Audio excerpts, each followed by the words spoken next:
السلام عليكم ورحمة الله وبركاته. الحمد لله رب العالمين، والصلاة والسلام على أشرف الأنبياء والمرسلين نبي محمد مؤمن وعلى آله وصحبه أجمعين. أما بعد فأعوذ بالله من الشيطان الرجيم. بسم الله الرحمن الرحيم. الله أكبر الله أكبر الله أكبر، لا إله إلا الله والله أكبر الله أكبر ولله الحمد. الحمد لله رب العالمين. ربنا آتنا في الدنيا حسنة وفي الآخرة حسنة وقنا عذاب النار. وقنا عذاب النار. أولئك لهم نصيب مما كسبوا الله سريع الحساب. ربنا ظلمنا أنفسنا وإن لم تغفر لنا وترحمنا لنكونن من الخاسرين. বিশ্বের মুসলিম ভাই ও বোনেরা, ঈদ উল আজহা, ঈদ মুবারক। বাংলাদেশে আজ ঈদ সম্পূর্ণ হয়েছে। ঈদ উল আজহা, নানান ওয়েদার খারাপ ছিল, তবু আল্লাহ তাআলা আমাদের মুসলমান ভাই বোনদেরকে ঈদ উল আজহা পালন করেছে। লন্ডনে শুক্রবার দিন ঈদ উল আজহা পালন করা হয়েছে। রব্বুল আলামিন, পরবর্তীকারে আলম, আমাদেরকে 2 দিন দিয়েছেন, ঈদ উল ফিতর এবং ঈদ উল আজহা। ঈদ উল আজহার আল্লাহ রব্বুল আলামিন কোরআনের মধ্যে বলেছেন, وَإِذْ يَرْفَعُ إِبْرَاهِيمُ الْقَوَاعِدَ مِنَ الْبَيْتِ وَإِسْمَاعِيلُ رَبَّنَا تَقَبَّلْ مِنَّا إِنَّكَ أَنْتَ السَّمِيعُ الْعَلِيمُ। ইব্রাহিম আলাইহিস সালাম কে আল্লাহ তাআলা নির্দেশ করলেন কুরবানি দেওয়ার জন্য। ইব্রাহিম আলাইহিস সালাম অনেক পশু কুরবানি দিলেন, তবু আল্লাহ তাআলা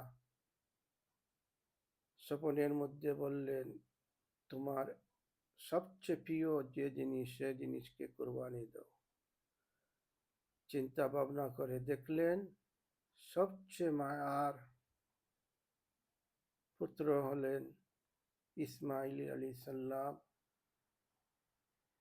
আল্লাহ তাআলার বোধয় আমার ছেলেকে কুরবানি দেওয়ার জন্য বলতেছে।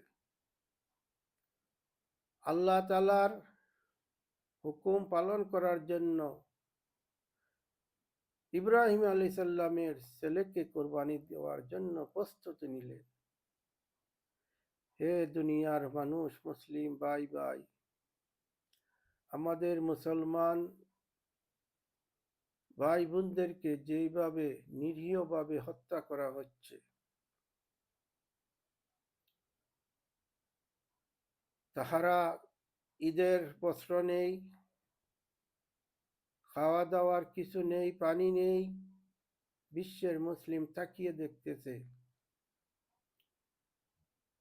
1 কোটি ইসরায়েলের লোক নয়, আর কোটি কোটি লোক মুসলমান হয়েও ইসরায়েলের সাথে কথা বলতে ভয় করেন। কারণ কি? ইমানের কমজোরি। আমরা সবাই মুসলমান ভাই ভাই, হিন্দু খ্রিস্টান কেউকে আমরা ঝগড়া বিবাদে লিপ্ত হব না, কারণ আল্লাহ রাব্বুল আলামিন বলেছেন একজন মানুষকে হত্যা করা সারা পৃথিবীর মানুষকে হত্যা করার সমান। আর আমাদেরকে কেন হত্যা করা হচ্ছে? আরো অন্য অন্য অনেক জাতিগুলো আছেন, তাদেরকে কেন হত্যা করা হয় না? শুধু আমরা একটি কথাই বলি, লা ইলাহা ইল্লাল্লাহু মুহাম্মাদুর রাসূলুল্লাহ, আল্লাহ ছাড়া অন্য কোনো ইলা নেই, আল্লাহ ছাড়া অন্য কোনো ইলা নেই। আর হযরত মুহাম্মাদুর রাসূলুল্লাহ সাল্লাল্লাহু আলাইহি ওয়াসাল্লাম আল্লাহর প্রেরিত বান্দা এবং রাসূল। কেন তারা এই কথা মানতে পারে না? কারণ তাদের যে কার্যকলাপ, যেভাবে খারাপ কাজ করতেছে, সেগুলা করতে পারবে না, এই জন্য মুসলমানকে হত্যা করা হচ্ছে। আর আমরা মুসলিম ভাই বোনেরা যাদের তৌফিক আছে, তারা ঘরে বসে এশ আরাম করতেছেন। আর যারা মুসলিম শাসক আছেন, তারা কথা বলতেছে না, যদি তাদের শাসন চলে যায়, ভয়ে কথা বলতেছে না। কিন্তু মরতেই তো হবে, আজ হয় না কাল, কোন মুহূর্তে আল্লাহ তাআলা হুকুম করবেন, আর সাথে সাথে মৌত হবে। আর মৌতের পর শুধু সাদা কাপড় নিয়ে মাটির নিচে চলে যাবেন, অন্ধকার কবরে। আমাদের মুসলমানকে কিভাবে বাইতুল্লাহ শরীফ পরবর্তী মসজিদে নববী এবং বাইতুল মুকদ্দাস, এই তিনটি স্থান হইল মুসলমানের পবিত্র স্থান। কিন্তু আমাদের বাইতুল মুকদ্দাস মসজিদের আশেপাশের যত মুসলমানকে হত্যা করা হচ্ছে, আর আমরা বসে বসে এশ আরাম করতেছি। এই ঈদুল আজহার মধ্যে লক্ষ লক্ষ হাজিগণ আরফাতের ময়দানে গিয়ে আল্লাহর কাছে প্রার্থনা করার পর আল্লাহ তাআলা সবাইকে মাফ করে দিয়েছে। কারণ আমাদের মুসলমান ভাই বোনদের জন্য এই আরফাতের ময়দানে দোয়া করেন, কিন্তু আমাদের যারা শাসন করতেছেন, তারা এশ আরাম করতেছেন, কিন্তু তাদের এশ আরাম চলে যাবে বলে তারা কথাবার্তা কিছুই বলতেছে না। দেখুন, মুসলমান দেশের মধ্যে কি আছে? আল্লাহ তাআলা সব কিছু দিয়েছেন, কিন্তু জ্ঞান বুদ্ধি এবং মানসিক যেই রোগ, সেই রোগের কারণে আমরা পতন হইতেছি। আমাদের আলিম উলামারা কিভাবে বলতেছেন, আর আলিম উলামারা এশ আরাম করার জন্য কোরআন এবং হাদিসের ছেড়ে অন্য কথা বলতেছে। আল্লাহ তাআলার সর্বশ্রেষ্ঠ কিতাব কোরআন, কোরআনের মধ্যে আল্লাহ তাআলা যা বলেছেন তাই বলুন।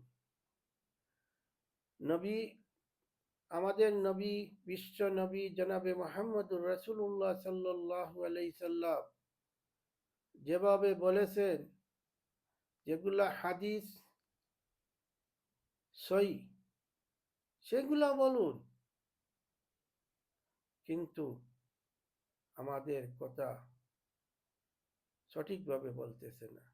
আল্লাহ তাআলা যেন আমাদেরকে হেদায়েত দান করেন, আল্লাহর কাছে দোয়া করি। আবারও ঈদ মুবারক। আসসালামু আলাইকুম ওয়া রাহমাতুল্লাহি ওয়া বারাকাতুহু।